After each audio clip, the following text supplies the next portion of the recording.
Frontline Updates, where we delve deep into military strategies and updates from conflict zones. Today, we're discussing the progress of the ongoing special military operation as of July 30th, 24. I'm your host, Shariefa Muhammad, MGT. I'm Colonel A.C. Oguntoye, an infantry officer.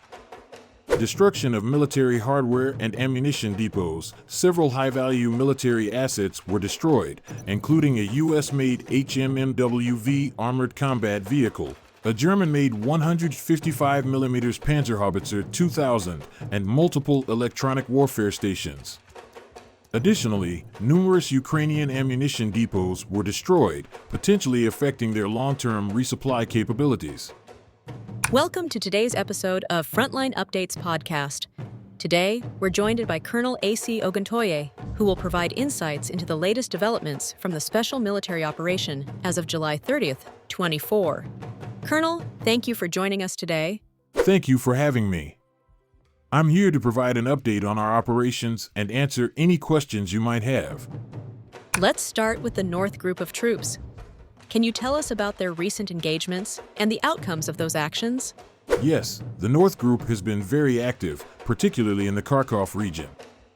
We've engaged multiple brigades of the Ukrainian armed forces, including the 57th Mechanized and 82nd Air Assault Brigades. Our forces successfully repelled 7 counterattacks in one day, which is a testament to the strength and preparedness of our troops. We've inflicted significant losses on the enemy, totaling over 250 personnel, and we've destroyed a range of equipment including a U.S.-made M777 howitzer and a 152mm Giatsint B cannon. That sounds like intense combat. Moving to the west, what can you share about the operations there? In the west, our troops have also made significant progress. We've improved our positions along the front line and engaged enemy formations around Sinkivka and Tabivka, as well as in the Donetsk and Lugansk People's Republics. Our forces defeated several brigades, leading to enemy losses of up to 500 personnel in a day, and we've captured or destroyed multiple pieces of key artillery, including 155mm M198 guns and 2 electronic warfare stations. How about the Southern Group of forces? What developments have occurred there? The Southern Group has taken more advantageous lines and defeated a considerable number of enemy forces in key areas like Verkhnekamenskoye and Chasov Yar. They've successfully repelled a counterattack by the 5th Assault Brigade and inflicted heavy losses on the enemy, including the destruction of 3 155mm M777 howitzers and other significant artillery pieces. What's the situation with the Center Group of troops? The Center Group has been particularly effective. Just recently, they liberated the village of Leninskoye and have significantly improved the tactical situation across multiple settlements. They've repelled 6 counterattacks and inflicted substantial losses on the enemy, including tanks and infantry fighting vehicles. And finally, could you update us on the Vostok Group of troops? The Vostok Group continues to enhance our position along the front line. They've been engaged in heavy combat and have successfully defeated several enemy brigades, causing over 125 enemy casualties and capturing numerous pieces of artillery. This group's actions are crucial in maintaining pressure on enemy forces in strategic areas. With such extensive operations, how are your air defense systems performing? Our air defense systems have been exceptionally effective. They've shot down several HIMARS missiles, a Patriot anti-aircraft guided missile, and dozens of unmanned aerial vehicles, ensuring our troops are protected from aerial threats. Lastly, Colonel, what's the strategic outlook for the coming days?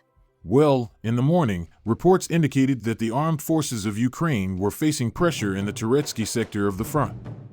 The situation in this area is developing rapidly, and if Russian assault units manage to enter the city, it would signify a collapse of the main defense lines of the Ukrainian armed forces. A retreat into the residential sector might offer only temporary shelter. From a tactical standpoint, there are similarities to the Okharitin scenario near Toretsk, with the main movement of Russian troops focused on the dominant height through which the railway from Gorlovka passes. The operational tactical and Army aviation units are particularly active in this area. with their primary tasks involving neutralizing resistance pockets and fortified areas of the Ukrainian armed forces. Colonel, thank you for providing such a detailed briefing on the current military situation.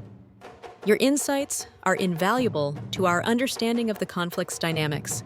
And thank you to our listeners for tuning in. Join us next time as we continue to provide up-to-date coverage on global military affairs. Stay with us for more updates and expert analyses on global defense and security issues. Stay informed, stay secure. Thank you for giving me the platform to share these updates. It's essential that the public understands the realities on the ground. And Palestinians are returning to the eastern parts of Khan Yunis after the unannounced withdrawal of Israeli forces from the area, finding it largely destroyed and describing it as an uninhabitable wasteland.